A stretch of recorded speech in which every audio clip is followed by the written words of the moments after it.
Le cercueil descendait encore quand ma belle-mère a décidé de faire exploser une bombe au milieu de notre chagrin. 47 parents entourés par ce lieu de sépulture d'octobre, et Viviane a choisi le moment exact où le dispositif d'abaissement mécanique a brisé le silence pour s'avancer dans son costume de créateur sur mesure et me pointer du doigt comme si j'étais un accusé en procès. Avant même que quiconque puisse murmurer un dernier adieu, sa voix trancha l'air glacial. Il y a quelque chose que tout le monde ici doit savoir sur Brooke. Mon nom sortant de sa bouche ressemblait à du venin injecté directement dans ma poitrine. 8 ans que je connaissais cette femme, 8 ans à la regarder déplacer systématiquement les photos de famille jusqu'à ce que le visage de ma mère devienne plus difficile à trouver. 8 ans à écouter ses exclusions calculées, le tout enveloppé de cette chaleur pratiquée qu'elle a si habilement armée. Mais même après tout, je n'ai jamais imaginé une seule fois qu'elle choisirait ce moment. Debout au-dessus de la terre fraîche, alors que mon père était à peine dans le sol. Cette fille, annonça-t-elle, son doigt pointé vers moi sans hésitation, vit un mensonge depuis 32 ans. Elle n'est pas la fille biologique de Sterling. Les allaitements se sont déplacés à travers la foule comme une vague se brisant par étapes. Mon oncle Théodore a perdu son emprise sur son livre de prière et l'a regardé s'enfoncer dans la boue. Ma cousine Mallory m'a attrapé le bras si fort que j'ai senti ses ongles. Quelque part derrière moi, une voix à peine au-dessus d'un souffle a dit « Oh mon Dieu !» Je me tenais complètement enfermée en place, l'oxygène se sentant soudainement comme quelque chose que je devais me souvenir d'atteindre. Mon père était mort depuis exactement 72 heures et sa femme se tenait au-dessus de sa tombe pour tenter de me retirer chirurgicalement de l'histoire de sa vie. « Tu mens !» dis-je finalement. Ma propre voix semblait empruntée, comme si elle appartenait à un étranger se tenant quelque part à proximité. Viviane produisit un dossier qu'elle avait caché sous son manteau. Le groupe sanguin de Sterling était O négatif. Brooke est AB positif. La génétique de base rend impossible pour lui d'être son père. J'ai la documentation juste ici. Debout à côté d'elle se tenait Dexter. 6 pieds de satisfaction à peine dissimulés, vêtu d'un costume coûteux. « Désolé, sœur, » dit-il, étirant le mot comme si c'était quelque chose à apprécier. « On dirait que tu n'es pas vraiment de la famille. Maman a déjà été en contact avec des avocats à propos de la succession. » Le sol sous moi avait l'impression de se déplacer latéralement. C'était l'homme qui avait couru à côté de mon vélo jusqu'à ce que j'arrête d'en avoir besoin. L'homme qui m'avait conduit à ma première salle de classe lors de mon premier jour en tant qu'enseignant. L'homme qui m'avait téléphoné sans faute tous les dimanches chaque soir, simplement parce qu'entendre parler de ma semaine comptait pour lui. Sterling Caldwell, qui avait construit 3 quincailleries à partir de zéro et m'a présenté à toutes les personnes qui l'employaient avec les mêmes mots exacts, peu importe combien de fois il les avait déjà prononcés auparavant. « Voici ma fille Brooke. Elle sera enseignante un jour. » Et maintenant, sa femme disait à un auditoire de 47 personnes que rien de tout cela n'avait été réel. « Comment oses-tu » La voix de ma tante Greta a finalement percé, tremblant de quelque chose au-delà de la colère ordinaire. « À ces funérailles, Viviane, n'y a-t-il rien de sacré pour vous ? » « Je ne fais qu'énoncer des faits, » répondit Viviane, se drapant dans cette douceur fabriquée comme un costume qu'elle pouvait enfiler et enlever. Le véritable héritage de Sterling appartient légitimement à sa lignée actuelle, à Dexter. Ce fut le moment où M. Harwell s'éclaircit la gorge. Il s'était tenu près d'un grand chêne, parfaitement immobile, mallette à la main, avec la patience posée de quelqu'un qui attendait précisément ce signal. Franklin Harwell avait été l'avocat et l'ami le plus proche de mon père pendant 2 décennies complètes. Il avait assisté à mon diplôme d'études secondaires, à mon diplôme d'études collégiales et s'était même présenté à la soirée parents-enseignants pendant ma première année en classe, alors que mes nerfs étaient à peine contenus. « Madame Caldwell » dit-il, sa voix portant une autorité tranquille qui traversait le chaos sans effort. « Avant de continuer, il y a des questions que nous devons aborder. Sterling a laissé des objets spécifiques à mes soins. » Le sang-froid sur le visage de Viviane montrait sa première fracture visible. « De quoi faites-vous référence exactement, monsieur Harwell ?» Il avançait d'un pas lent et délibéré. Sterling a anticipé ce scénario avec une précision considérable. Il y a 6 mois, il était venu à mon bureau avec des instructions précises et un paquet scellé. Il a fouillé dans sa mallette et a retiré une grande enveloppe de manille couverte de l'écriture familière de mon père. Ses mots exacts pour moi étaient « Si Viviane tente de prétendre que Brooke n'est pas ma fille à tout moment après ma mort, vous devez lire cette lettre et lire cet enregistrement immédiatement. Fais-le devant tout le monde, Franklin. Ne lui permettez pas de faire ses dégâts tranquillement. » Le cimetière tomba dans un silence si complet que je pouvais distinguer le bruit lointain de la circulation à 2 pâtés de maison de là. 47 membres de la famille se tenaient comme suspendus dans le temps. Même le directeur funéraire positionné respectueusement près de son véhicule, s'est légèrement incliné vers l'avant sans avoir l'air de s'en apercevoir. Le devant de l'enveloppe portait l'écriture soignée de papa. À ouvrir uniquement dans les circonstances dont nous avons discuté. Et en dessous, dans le même scénario mesuré, ma fille Brooke est ma plus grande réussite. Quelque chose derrière mes yeux brûlait intensément. J'ai refusé de le laisser casser la surface. Même maintenant, même dans ce moment de cruauté calculée, mon père était présent. Il était toujours là, toujours debout entre moi et tout ce qui était lancé dans ma direction. « C'est un non-sens théâtral », dit Vivienne, mais la netteté s'était évacuée de sa voix. « J'ai des dossiers médicaux, les groupes sanguins sont des faits biologiques. Ils le sont absolument », acquiesça Monsieur Harwell sans aucune trace d'émotion.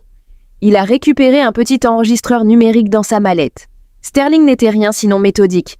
Il a laissé à la fois des documents écrits et sa propre déclaration enregistrée. Il tenait fermement le regard de Viviane.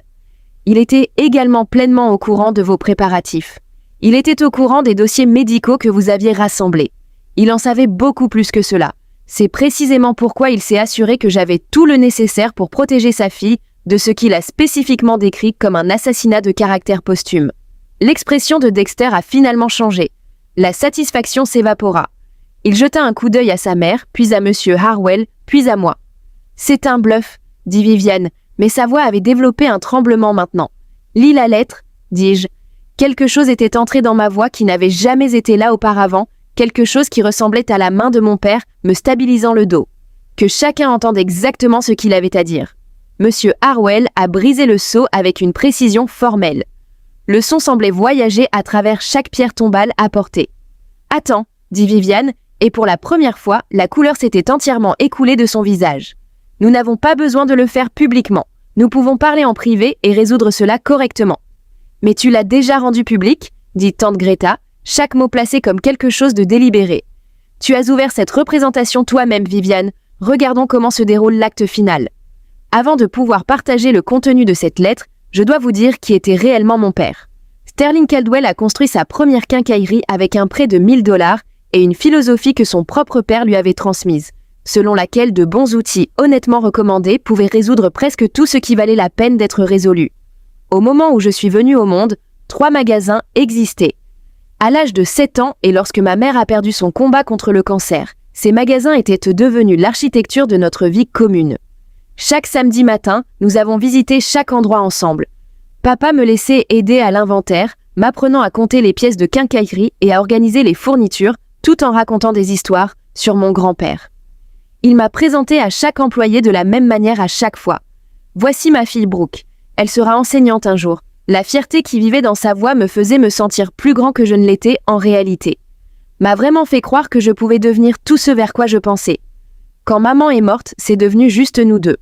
15 ans de rôtis dominicaux et de visites en magasin le samedi et d'appels téléphoniques qui se terminaient toujours trop vite. Il n'a jamais cherché à la remplacer. Il n'a jamais essayé de le faire. Il a simplement dirigé plus d'amour dans ma direction et s'est assuré que je le sentais atterrir chaque jour.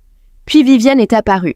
Elle est entrée dans nos vies quand j'avais 22 ans, fraîchement diplômée et entamant ma première année dans une salle de classe.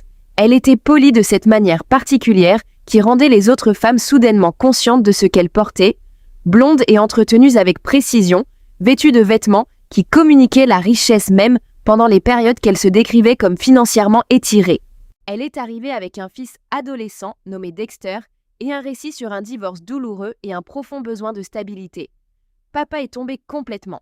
Après des années de rendez-vous qui ne menaient nulle part, de présentations bien intentionnées qui se terminaient toujours par lui disant qu'elle était adorable mais qu'elle n'était pas Angela, soudain, il a mené Viviane au dîner du dimanche et l'a placée dans le tissu de notre vie. « J'ai besoin que tu lui donnes une chance, Brooke », m'a-t-il dit un soir sur le porche arrière avec seulement nous deux présents. « Je sais qu'elle ne pourra jamais remplacer ta mère, mais Viviane me rend vraiment heureuse et ce garçon a traversé plus de choses qu'il n'aurait dû à son âge. Alors j'ai fait l'effort, un vrai. Mais quelque chose semblait constamment mal aligné. La façon dont le sourire de Viviane s'arrêta sur ses joues quand elle regarda dans ma direction. La façon calme dont les photographies du salon ont été réorganisées jusqu'à ce que des photos de ma mère nécessitaient une recherche. La façon dont les valeurs de propriété entrèrent dans une conversation informelle était toujours suivie d'un petit rire pratiqué. Après le mariage, la distanciation a commencé. Petit mouvement au départ, chacun défendable isolément. « Brooke chérie, Ne serais-tu pas plus à l'aise à l'étage pendant que Dexter et moi aidons Sterling à faire les projections commerciales ? Ou, a-t-il dit avec une légèreté éprouvée, « Oh, Sterling ne vous l'a-t-il pas dit ? Nous avons ajusté l'horaire du samedi. Dexter a vraiment besoin de ce temps de liaison avec son nouveau père. » Chacune était une étape précise et calculée, chacune me poussant progressivement plus loin du centre de la vie quotidienne de mon père. Dexter était bien pire quand papa n'était pas à portée de voix. À 15 ans, il avait déjà les arêtes vives et le regard calculateur de sa mère. Il a fait des commentaires sur le fait d'être le fils unique, sur le fait que le nom Caldwell avait besoin de quelqu'un pour le faire avancer, sur le fait que le matériel était une entreprise qui nécessitait un certain type de leadership. Autour de papa, il a joué le rôle de beau-fils reconnaissant avec une habileté exercée. Mais papa n'a pas été entièrement trompé. Il a gardé nos visites du samedi, les programmant simplement plus tôt avant que les autres ne se réveillent. Il a gardé mes photographies au premier plan dans son bureau. Il a quitté ma chambre d'enfance exactement comme je l'avais quittée. Et il n'a jamais manqué d'appeler le dimanche soir. 3 semaines avant que son cœur ne lâche, il m'a invité à dîner. Juste nous deux, pendant que Viviane et Dexter regardaient donc les campus universitaires. Il a fait rôtir le pot de ma mère à partir de la recette qu'elle lui avait enseignée pendant les premiers mois de leur mariage. Nous avons mangé dans le silence confortable qui avait toujours existé entre des gens qui n'avaient pas besoin de mots pour se sentir connectés, avant qu'ils ne traversent la table et me prennent fermement la main dans les deux siennes. « Brooke, il y a des choses que j'ai besoin que tu saches », a-t-il dit. Sa prise était toujours puissante, ses doigts portant encore des traces d'huile de machine malgré les objections persistantes de Viviane. « Le timing n'est pas encore bon, mais j'ai besoin que tu t'accroches à ça. Quoi qu'on dise après mon départ, tu es ma fille. La biologie ne définit pas la famille. L'amour, oui. Et je t'aime depuis le matin où ta mère m'a dit qu'elle te portait. Papa, tu me fais peur. Je suis juste minutieux. Un homme à mon stade de vie doit ça aux gens qu'il aime. » Son emprise se resserra. « Tout est arrangé et protégé. Monsieur Harwell a tout. Faites-lui entièrement confiance si quelque chose arrive. Tu es une Caldwell, Brooke, ma fille, mon véritable héritier. Aucune personne ni aucun document ne peut modifier cela. » 4 jours plus tard, la crise cardiaque l'a emporté. Rapidement, ont dit les médecins. Heureusement. Ils l'ont trouvé dans son magasin d'origine, celui que son père avait ouvert, assis à son bureau avec une photo de ma mère et moi, prise lors de ma remise de diplôme universitaire, soigneusement tenue dans sa main. Les funérailles reflétaient tout ce qu'il aurait choisi pour lui-même. Ses employés se sont rassemblés en quelque chose, ressemblant à une garde d'honneur sans qu'on le lui demande. L'église ne pouvait pas retenir tous ceux qui venaient. Ses hymnes préférés ont joué alors que je me tenais sur le podium et racontait à la foule rassemblée les samedis matins et le rôti de Pau et la veille de Noël. Il a gardé le magasin ouvert après minuit parce qu'une voisine avait besoin d'une clé pour réparer le vélo de son petit-fils. Sterling Caldwell croyait que les outils pouvaient réparer la plupart des choses, leur ai-je dit, tenant le podium pour garder mon sang-froid intact. Mais le plus grand outil qu'il ait jamais manié était l'amour lui-même. Viviane avait occupé la première rangée dans un costume de créateur noir, surveillant sa propre expression avec l'attention de quelqu'un suivant une performance en direct. Dexter était assis à côté d'elle, le téléphone à la main. Tous deux avaient exprimé l'intention de prendre la parole au service. En quelque sorte, aucun d'eux n'avait réussi à préparer quoi que ce soit.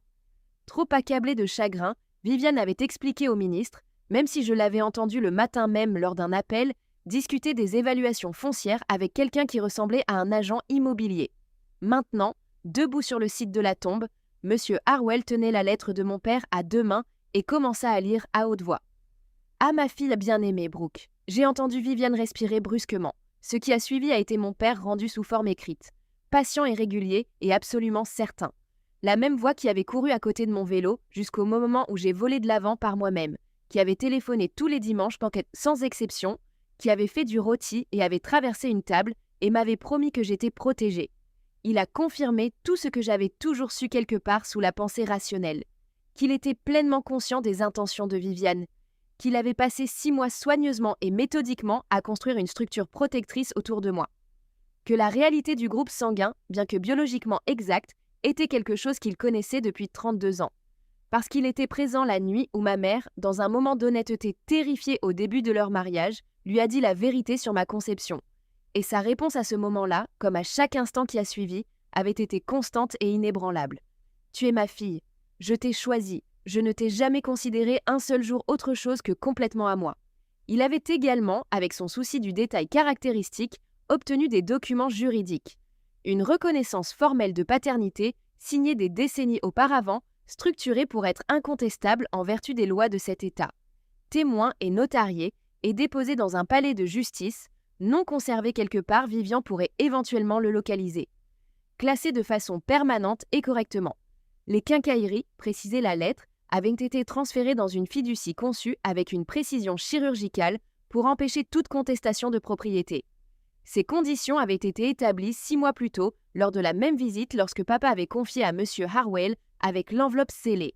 Vivian avait droit à la maison et au règlement financier décrit dans l'accord prénuptial qu'elle avait signé, celui dont elle avait apparemment oublié l'existence ou qu'elle croyait pouvoir contourner.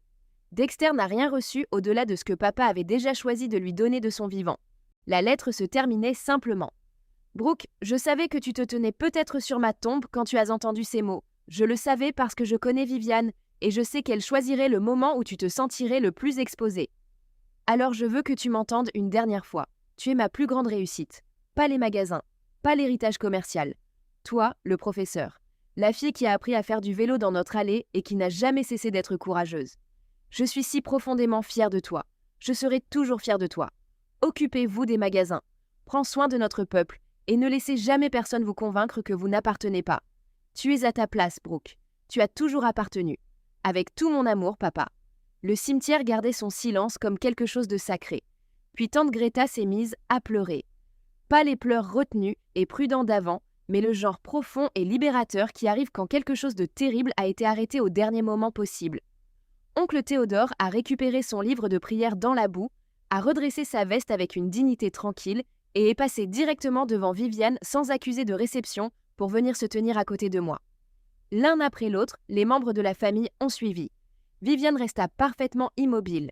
Le dossier contenant ses preuves rassemblées, ses mois de préparation minutieuse, son dossier médical et sa stratégie juridique étaient accrochés à ses côtés comme quelque chose qu'elle ne reconnaissait plus. Chaque couche de performance avait finalement été supprimée. Dexter regarda sa mère, puis le sol.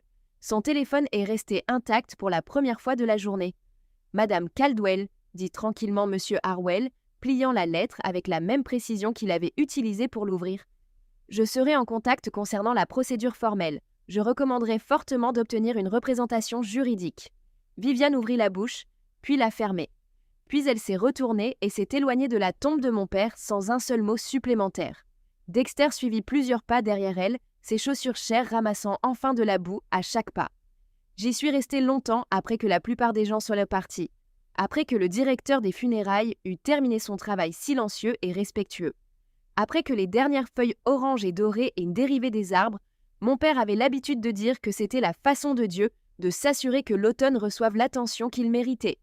Monsieur Harwell attendait à côté de moi. « Il a parlé de toi sans faute », dit-il enfin, sa voix portant une chaleur qui n'avait pas été présente lors de la lecture officielle.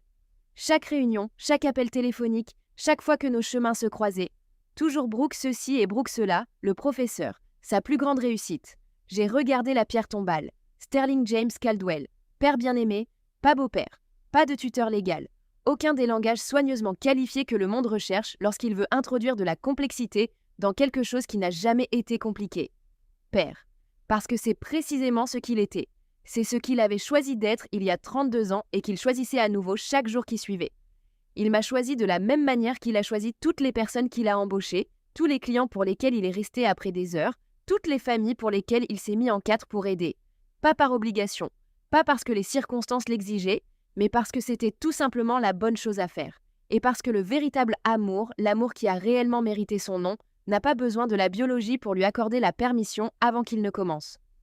L'air d'octobre bougeait autour de moi, propre et immobile et froid. J'ai tendu la main et placé ma main sur la pierre tombale, de la façon dont vous touchez quelque chose dont vous voulez porter indéfiniment la mémoire physique. « Je t'ai, papa », dit « je », ma voix à peine au-dessus d'un murmure. Je ne le laisserai jamais tomber. Et je pensais chaque mot de cela.